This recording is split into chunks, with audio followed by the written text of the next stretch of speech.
I resigned. So once he got the nomination, you said thanks, Yeah, but no thanks yeah. in And then I terms went, of working in the general election. But he found me at my brother's in Southern Illinois, and James Baker called me, and he said, well, that President Ford wanted me back. Well, it was very foolish. I shouldn't have gone because I really didn't have the rapport with the leadership that I'd had before. But I did what I could. And so you did work for him between then and November? Yes, mm-hmm.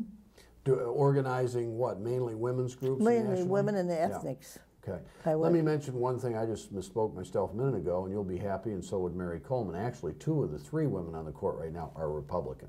Dorothy Comstock Riley. Oh, Dorothy Comstock Riley, and Betty Weaver are both Republicans, and it's Patty Boyle, who's a Democrat. Yeah. Let me just ask you a last few questions about being a woman as a party chairman. We've talked about that. Did you consider yourself a trailblazer? Did you consider yourself what is called today a feminist? I mean, feminism didn't really exist as a real term then, but I mean, how, beyond everything you've said so far, did you look at what you were doing as a woman? Did you feel that you were carrying a banner for femininity or anything like that? No, I tell you, in the beginning, I have copies of my speeches when I said I was not a feminist.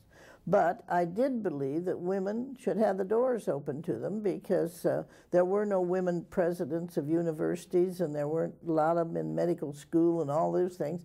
And that was what I was interested in. You know, you can't be for women and then just pick out my group of friends, you know. And so some of the women were strident and some of them were crude, but they're still women. And so I did come under a lot of complaints about that.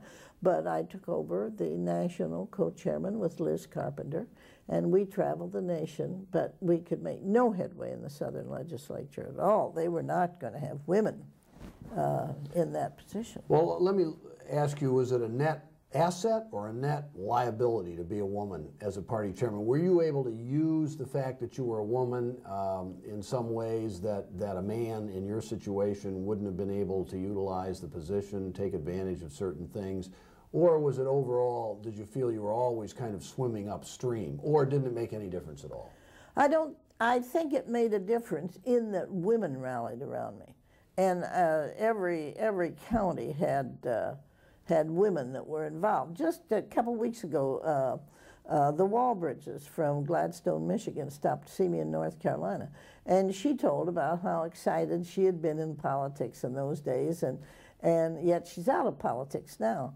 And I think that my being a woman did help get women involved, but I just didn't have much problem here. I'd been all over the state and the men just sort of accepted me, and I didn't have any problem. How do you feel women are doing in politics today, both as office holders around the country, whether they're U.S. senators or congresspersons or in state legislatures, and as party officials compared to 30 years ago? And let's put it this way, obviously there's been some progress, but do you feel they're doing as well as they should be doing? No. And if not, why not?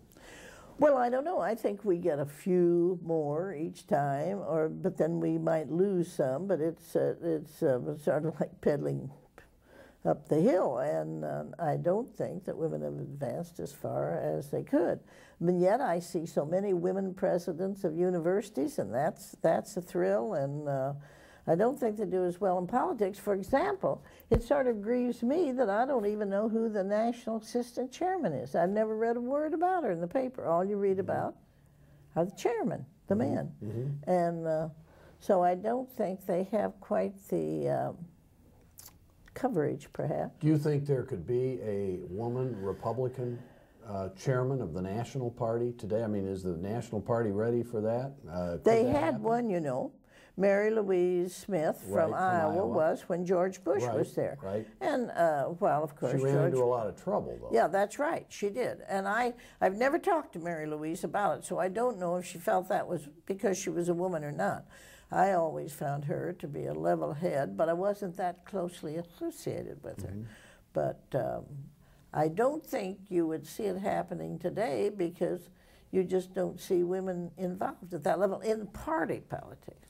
On the conservative liberal scale, what did you consider you were when you ran for the U.S. Senate in 1964? A moderate, I suppose. Moderate. I'm very conservative and financial. I think the fact that they don't get that budget balanced is terrible, and I think the perks and all that they take in government today are just out of sight. But on social issues, I think you would say I'm very liberal, if being pro-choice and pro-women and. What about the so-called contract with America? Well, I thought some of their ideas were good, some of them weren't, but unless they're put into law, then they don't mean really much. It was a good public relations gimmick, though, that got them off, and so now it's just wait and see if they pass it, but they haven't passed very much of it. Is the Republican Party overall a little too conservative for you today, particularly on the social, cultural issues? Very much so. On the economic issues, you feel fairly comfortable with what they're trying to do? Yes, but I don't believe that I would work in the Republican Party today. I would consider myself more an independent. Elly Peterson, thank you very much. Thank you, Bill.